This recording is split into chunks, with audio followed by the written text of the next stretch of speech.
Bonjour les enfants, c'est papa.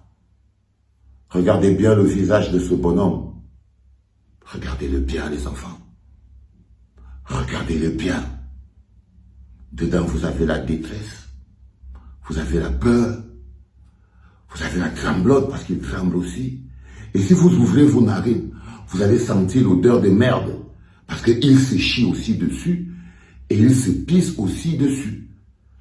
Le bonhomme que vous voyez là, juste à côté, il est en train de subir l'assaut des primaires.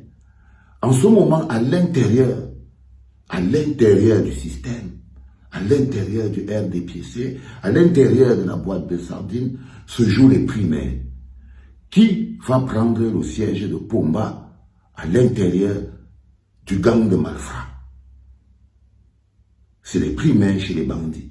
Il y a beaucoup de gens qui pensent à un moment donné que non, il s'agit d'une opération d'assainissement des fonds publics. Non, non, non, non, non, détrompez-vous.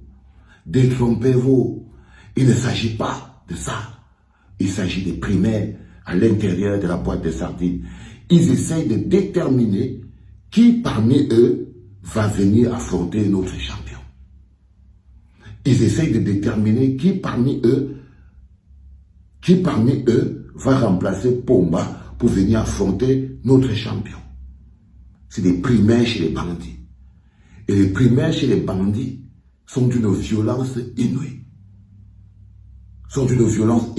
Par exemple, là, il était le mec le plus proche, le ministre du ciel et de la terre. On l'appelle l'homme à la punk. C'est l'homme le plus riche. Mais qu'est-ce que les gars ont fait? Quand on a posé sur la table,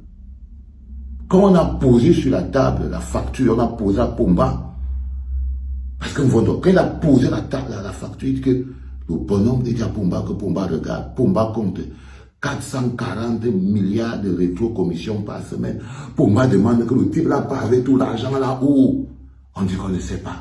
Parce que le bonhomme que vous voyez ici, c'est lui, l'homme caché derrière les hautes instructions. C'est lui, le bénéficiaire de la délégation permanente des signatures. Donc c'est lui qui était le plus proche, c'était le fils adoré de Pomba. Donc c'était lui le plus proche. Les autres ont décidé de le neutraliser. Parce que dans les primaires à l'intérieur de la boîte de sardines, les primaires chez les joueurs de Djambo, le premier objectif n'est pas de gagner. C'est d'abord d'empêcher les autres de gagner. Donc on s'attaque d'abord à celui qui est plus proche de gagner. Donc ils ont décidé de se débarrasser du candidat le plus dangereux. Comme je vous le dis toujours, dans un système de conservation de pouvoir, la première logique est qu'on s'attaque au candidat le plus dangereux. Celui qui est plus proche de remporter la victoire. Par exemple, si tu prends si tu fais l'exemple avec le cas Maurice Kamto, tu vas te rendre compte que tout le gros système ne s'attaque qu'à Maurice Kamto parce que c'est le candidat le plus dangereux. Ils savent par exemple que s'ils enlèvent Maurice Kamto de l'équation, si Maurice Kamto disparaît de l'environnement public, c'est bon, c'est fini. Ils ont maintenu le statu quo. Donc ils s'attaquent à lui. Ils n'ont rien à faire avec Nkwanyer, ou bien les Oshi, ou bien les Chamani, ou bien les gars de... Non, ce n'est pas eux les plus importants. Donc ils ont fait la même chose à ce bonhomme que vous voyez là. C'est lui, le plus proche du siège. Donc, paf, ils ont décidé donc de le neutraliser. Ils ont décidé de le neutraliser. Donc, ils lui ont donc sorti le truc. Ils ont éventré la ligne 94 et la ligne 65 parce que c'est là où il a péché. Parce que l'un des process de Pomba, c'est de te laisser voler aussi. Parce que si vous ne volez pas, il n'a pas un élément de contrôle. Donc, lui, il avait déjà ses éléments de contrôle. Il a déjà ses éléments de contrôle. Donc, il ne s'agit en rien d'une opération administrative, il ne s'agit en rien d'une opération d'assainissement des fonds publics, il ne s'agit en rien, c'est comme l'opération épervier. Mais là, nous sommes précisément dans le cadre des primaires. Nous sommes dans le cadre des primaires, à l'intérieur de la boîte de sardines. À l'intérieur de la boîte de sardines. Et c'est à son tour de lire.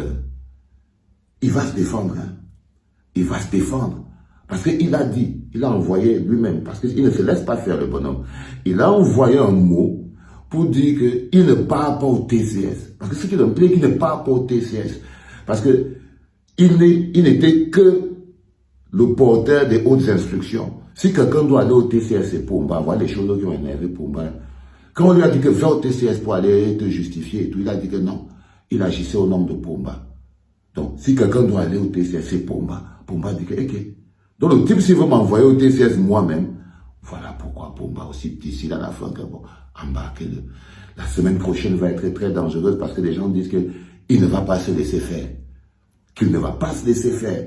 Qu'il contrôle le BI et qu'il contrôle aussi une partie de l'armée et qu'il contrôle aussi plein de champs, il contrôle beaucoup des gens de pouvoir, il contrôle plein de trucs et que seulement pour ça là, il regarde Pomba et lui dit j'ai pas peur de toi. Là il est là, il défie. En ce moment il est en train de le défier. On va voir qui va gagner cette bagarre entre le ministre du ciel et de la terre et le créateur du ciel et de la terre. C'est intéressant, hein, les enfants. C'est dimanche. C'était papa.